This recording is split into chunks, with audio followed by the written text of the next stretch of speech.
Բոլորիդ բարի օր, բարի երեկո։ Տեսեք, երևի դուք ուսումնասիրում եք մեր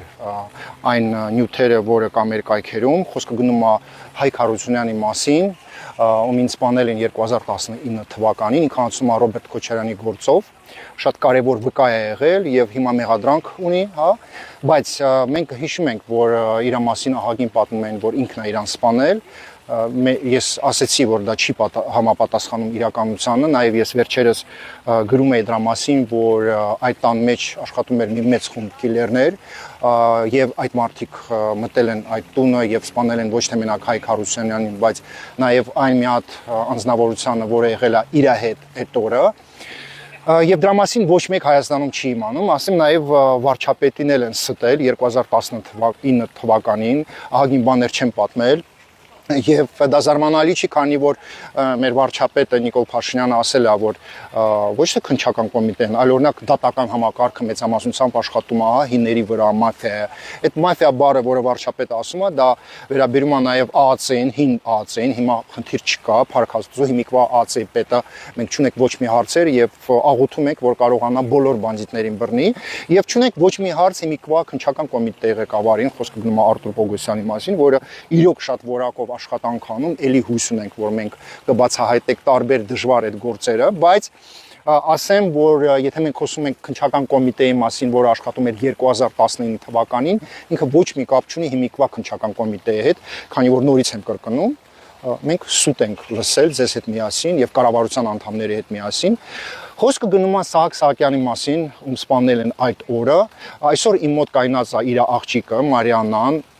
ասեմ, որ այս փաստորեն այս 7 տարին ինքը լրել է, ոչ մի բան չի խոսացել, պատճառ կա, ինչի է ինքը լրել, քանի որ անունները չեմ ուզում տամ, տարբեր մարդիկ իրան ասում են, որ մի բզբզացեք, մի խառնեք այդ գործի մեջը, հաստատ ձեր հետևից էլ է գալու, հա, այն կիլերները, ովքեր դա արել են։ Ես արդեն ասել եմ, որ այդ գործողությունները մեծամասնությամբ սկսած Խորխորունիից մինչ հիմա դա անում են Ղարաբաղյան կիլերները, եւ այդ գործը գնում է Քոչարյանի գործով, արդեն հասկանալի է ով է հրաման տվել, որ այդ պատմությունը լինի, բայց եկեք խոսքը տակ Մարիանային, ում հայրիկին սպանել են նույն օրը։ Հիմա մենք էկրանին նաև տեսնում ենք իր նկարը, հայրիկի նկարը, Սահակ Սահակյանի նկարը։ Ես ուրեմն միկրոֆոնը կպցնեմ Մարիանային եւ Մարիանա ջան, խոսքը ձեզ եմ տալիս, գիտեմ, որ բան ունեք ասելու եւ նշեմ, որ մենք դիմում ենք վարչապետին, Յուստիցիայի նախարարին, ԱԱՑ-ին, քննչական կոմիտեին եւ Մարիանան խնդրանք ունի բոլոր մեր ղեկավարությանը։ Խնդրեմ։ Նախ ես ասեմ, որ բավարար տենց ինֆորմացիայի չեմ տիրապետում այդ գործի հետ, այդ դեպքի հետ կապված։ 2019 թվականին, երբ հայտնաբերվեց նախկին նախարար Հայկ Հարությունյանի դին, դրա հաջորդ օրը հայրս կորավ, ասենց ասեմ, տնից դուրս եկավ, զանգ էր արել մորս, մայրս հիմա չկա, էլի, բանը ասել էր, որ տնից դուրս գա մի քանի օրով, որ ինքը գնում է Ղարաբաղ, ինչ որ այնտեղ աշխատելու, աշխատանք գտել, շատ տենց կծկտուր ձայնով։ Ես հիմա ասում եմ այն, ինչ որ քննչականում Սևանի վկայի կարգավիճակով հարցը քննվել եմ, տվել եմ ցուցմունք քրեական գործի շրջանակներում այն մասին, որ ինչ որ ասել է, ինչ որ մեզ ասել է հայր, այսինքն մամայիս է ասել, մամաս էլ մեզ փոխանցեց, դեռ ինքը ասել է, որ ինչ որ թոշակի քարտ ուներ, համարն է ասել, որ կմտնես դու կստանաս իմ կենսա թոշակը եւ այլն, ու ժամը 3-ի կողմերը մայրս զանգ է տվել իրեն, ինքը ասել է, որ ես դեպի Իջևան գնացող ճանապարհին եմ, մայրս մտածել է, որ Ղարաբաղը որտեղ Իջևանը կապ չունեցող իրար հետ, ու ինքն հենց է խոսել, որ մայրս չդիմի իրավապահներին, հա, հավանաբար կողքը մարդիկ են եղել, որոնք որ չեն թույլ տվել, որ ինքը դրանց ծավել բան խոսի, ու ես դրանց մի շաբաթ առաջ եմ հորս հետ անկեղծ ասած խոսել, մի շաբաթ մենց չեմ խոսել, որը զանգել եմ չեմ կարողացել իր այդ խոսեմ, ինչ բերումներով չի ստացվել, ինչ կարամ ես ասեմ, մահվանից հետո, որ այդ դեպքը լսեցինք մի քանի օր հետո, 7 օր հետո Շամշյանի կայքով, լսեցինք, որ սենց դեպք ա եղել, մենք չպատկերացրեցինք, որ դա կարող է կապված լինի ասենք մարտի 1-ի գործով կամ Հայկ Հարությունյանի հետ կապված, դրանով պայմանավորված, մենք կանչվել ենք Սևանի քննչական, այնտեղ մեզ հարցաքննել են, ինձ ու քրոջս վկայի կարգավիճակով հարցաքննվել ենք, մի քանի բան, ինչ ասել է հայրս, մորս, այդ մենք ասել ենք, ուրիշ ոչ մի ինֆորմացիայի չենք տիրապետել։ Հետագայում մամային ոնց որ շատ են կանչել արդեն, մի քանի անգամ, մենք մի անգամ ենք եղել, իրեն ասել եմ, որ բանը քննչականում ասել եմ, որ ինչ որ ինքը գաղտնի ինֆորմացիայի է տիրապետել,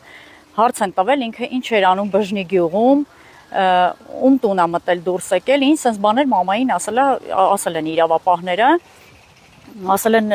դուք կարող եք մեզ ասեք ինքը ինֆորմացիայի տիրապետել է, ձեզ ինչ որ ինֆորմացիա տվել է, թե չէ, մայրս ասել է ոչ, ինքը փակ մարդ էր, մեզ ոչ մի ինֆորմացիա չի տվել, որ այդ տուն մտել է, դուրս է եկել, մուտք ու ելք է ինչ որ ունեցել, ոչ թե պահակ այտենց հասկացողություն չկա, էլի որ ասենք ինքը իր մոտ տենց աշխատել է, բայց մաման միշտ մեզ ասում էր, որ այդ գործով չխորանաք,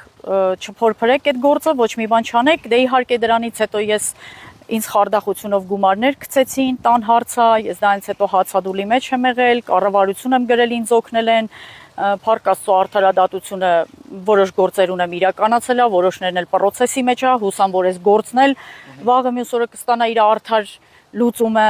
պայմանավորված ինչ հանգամանքներով, որը որ չեմ կարողացել իրավաբան վարձել գումարի պատճառով, որտեղ մեծ գումար էին, տան գումար էին գցել ինձ, տան օտարումից գոյացած գումար, հիմա էլ գործը դատարանում է, զբաղված եմ եղել ես իմ դատական պրոցեսներով, տարբեր դատավարական շրջանառությունների մեջ եմ ես գտնվում, այդ իսկ պատճառով ես չեմ կարողացել այս գործով զբաղվել, որն էլ դե ասեցի գումարի պատճառով, մյուս կողմից էլ անընդհատ մորս խոսքերը մեր ականջին էր, որ դուք չփորփրեք այս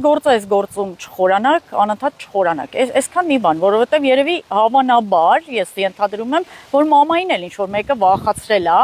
ինչ որ բան է ասել, որ մաման լրի, մաման էլ մեզ է փոխանցել այդ ամեն մի բառը տառը մի խոսքով։ Այսքանը ես կարամ ասեմ, սրանից ես կուզենայի ինֆորմացիա շատ ունենայի, բավարար ինֆորմացիա չունեմ, որ տրամադրեմ, պարզապես մեր ղեկավարությունից, կառավարության ղեկավարին եմ խնդրում, այն ժամանակ էլ եմ ես խնդրել հացադուլի եմ եղել, իրանք ինձ օգնել են արդարադատությունը իրականանալու համար, նաև խնդրում եմ արդարադատության նախարարին, քննչական կոմիտեի նախագահին, ԱԱՑ ղեկավարին, որ այս հարցը արդար լուծում ստանա, որտեղ հայրս ժամանակին աշխատել է ոստիկանական